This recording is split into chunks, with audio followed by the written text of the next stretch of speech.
Hello, my name is Narendra Sumukhadas and welcome to Operations Management. Now you must be wondering, what exactly is Operations Management and what am I going to learn during this course? Well, anytime you start a new course, you have some inkling of what the course might be about.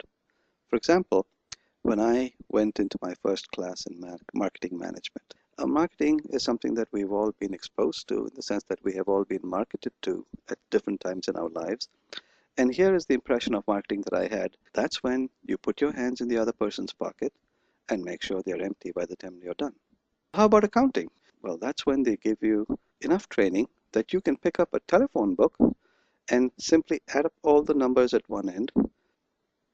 How about finance? Well, that's easy.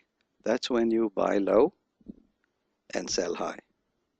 Now, of course, you don't do all of this with your own money, but first you make a fantastic presentation, find yourself a whole bunch of investors, and take their money and go to Wall Street.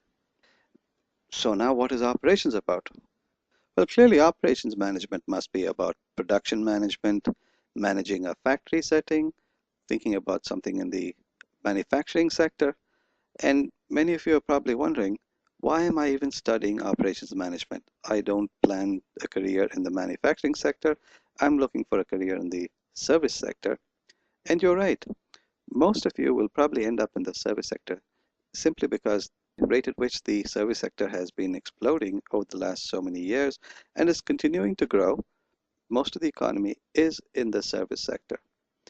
But wait, is a manufacturing factory the only place where you come across production? Consider the last time I went to a bank. So I walked up to the teller and he said, "What can I do for you?" And I said, "Well, I'd like to cash a check." So he said, "Sign here." I signed here, showed him my ID, and he said, "Do you want 20s or 50s?" And I took my money. And then I said, "I'd like to get a mortgage." He said, "For that, you would have to go over to that lady in the desk out there."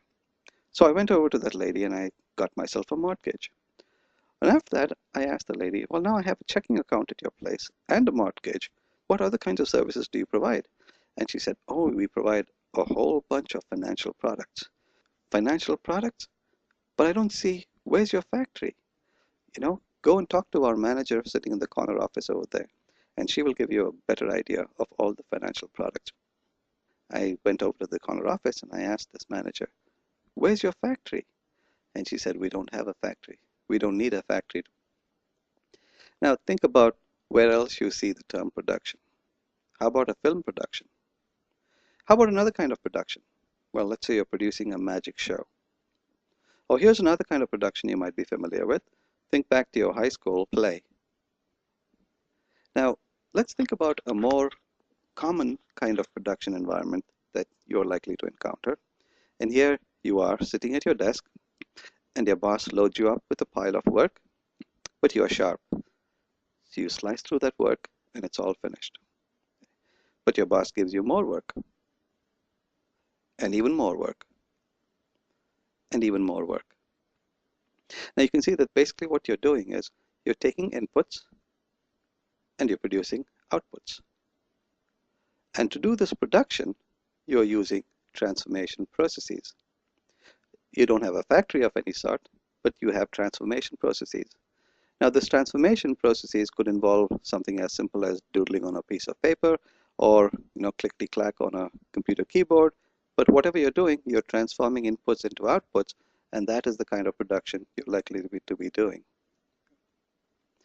Now, when we talk about operations and transformations, we said we take inputs and we transform them to produce outputs, and this happens in any organization. It doesn't have to be a for-profit organization. It could be a non-profit organization. It could be a governmental organization. Any organization exists to produce outputs, and you do that by taking inputs and transforming them. Now, when you think about a good operation, a well-managed operation, basically you're saying that you can produce more outputs using the same inputs. You can produce the same outputs using fewer inputs. It's like doing more with less.